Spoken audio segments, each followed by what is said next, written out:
जी, इस वीडियो में हम देखेंगे कि किस तरीके से हम एक्सेल के अंदर एडिटिंग वगैरह कर सकते हैं, कोई टेक्स्ट वगैरह किस तरह लिख सकते हैं। तो सबसे पहले मैं यहाँ आता हूँ और हम कहीं पे भी इसके लिए काम कर सकते हैं और बाद में प्रिंट के लिए कहीं पे भी पेज सेटिंग हो सकती है। तो मैं यहाँ पे काम कर रहा हूँ, एक शीट में बना रहा हूँ छोटी सी, आपको दिखाने के लिए एग्जाम्पल के तौर पे, ट्राई के तौर पे।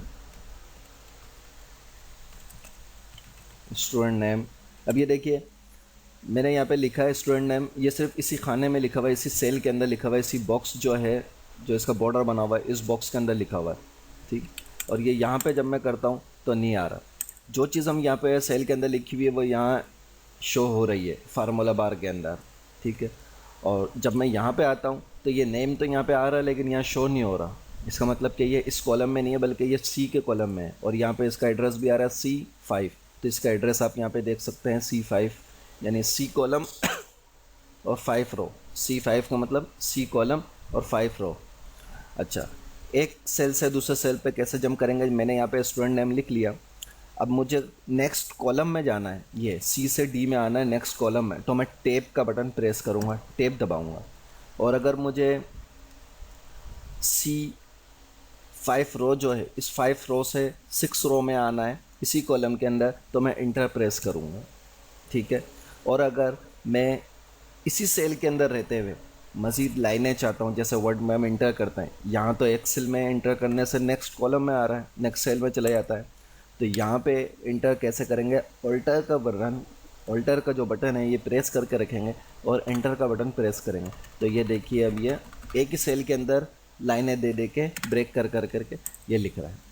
ठीक है, तो अब हम एक शीट बनाते हैं। स्टूडेंट नेम, रोल नंबर, ये इसके सब्जेक्ट में इंग्लिश, मैथ, साइंस। ठीक, और यहाँ पे टोटल, या इनको स्टूडेंट्स को नाम दे देते हैं, नदीम, फ़हीम, कामरान। रोल नंबर दे देते हैं 546, 547, 548। इंग्लिश में इसके इतने नंबर हैं, इसमें इतने, इसमें इतने।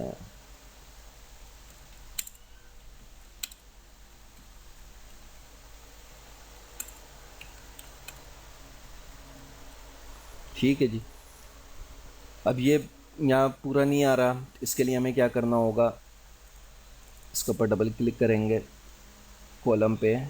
जब ये एरो हमारा चेंज हो जाए, इस तरह हो जाए, तो इस पर डबल क्लिक करेंगे तो ये पूरा विड्थ फिट टू विड्थ हो जाएगा। अच्छा, अब इसके अंदर मैं आपको बताऊं मूव अराउंड के बारे में कि किस तरीके से हम शीट के अंदर चल सकते हैं।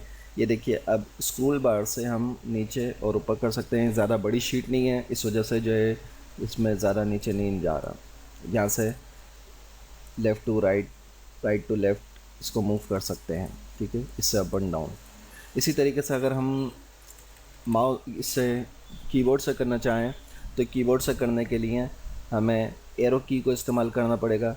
लेफ़्ट एरो की से हम लेफ़्ट तरफ जा रहे हैं, राइट एरो की से राइट, अप से अप, और डाउन एरो की से डाउन की तरफ मूव हो रहे हैं। इसी तरह अगर मैं यही कीज़ कंट्रोल के साथ प्रेस करके रखूँ, करूँ, कंट्रोल प्रेस करके रखूँ और ये कीज़ दबाऊँ, तो देखिए ये शीट जहाँ से शुरू हो और जहाँ इसका एंड पॉइंट होगा वहाँ तक ये कीज़ काम करेंगी। अभी बग़ैर कंट्रोल के कर रहा हूँ तो एक एक सेल में जा रही है, और कंट्रोल दबा के अब मैं राइट एरो की दबाऊँ, प्रेस कर रहा हूँ, तो ये देखिए कि शीट यहाँ पे एंड हो रही है, हमारा डेटा, हमारा काम यहाँ पे एंड हो रहा है। तो यहाँ पे ये शीट आ गई, इस ये सेल यहाँ पे हो गया, आ गया है। कंट्रोल प्रेस करके रख रहा हूँ और अब मैं लेफ़्ट एरो की दबा रहा हूँ, तो ये यहाँ पे जो एंड सेल है, एंड कॉलम है, वहाँ आ गया। इस तरह कंट्रोल के साथ अब डाउन एरो की, तो जो हमारा लास्ट रो है वहाँ आ गया।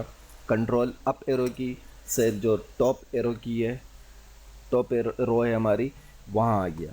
ठीक है, इसी तरीके से पेज अप और पेज डाउन मैं यहाँ रखता हूँ और पेज डाउन प्रेस कर रहा हूँ, तो ये देखिए कि शीट में जितना नज़र आ रहा था, देखिए यहाँ पे गौर करिएगा, यहाँ पे रो नंबर 1 है, और 31 है, 32 हमें विजिबल नहीं हो रही।